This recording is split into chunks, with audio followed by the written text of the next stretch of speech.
لحد ما هي نفسها رشحت الفنانة صابرين، وكان اختيارها لصابرين بيحقق نسبة كبيرة من المقاييس والمعايير المطلوبة.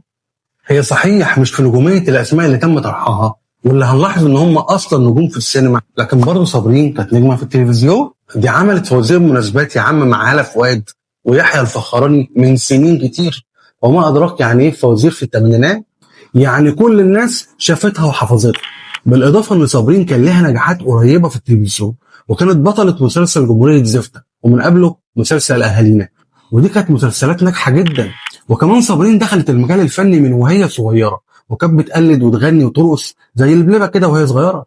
وصابرين شاطرة على فكرة في الغنى وفاهمة مزيكا كويس، واشتغلت فترة كبيرة كمطربة، فبالتالي هتجيب تمثيل المشاهد اللي فيها غنى. وبصراحة كان اختيار موفق جدا من المخرجة الكبيرة إنعام محمد علي، اللي صممت على صابرين رغم اعتراض البعض، وفعلا صابرين أجادت الدور. وخرج المسلسل للنور في رمضان سنة 1999 وحقق نجاح كبير جدا. الست، كوكب الشرق، سيدة الغناء العربي، أم كلثوم، أسطورة لن ولن تتكرر. الله يرحمك يا ست. فولو بقى ولا إيه؟ سلام.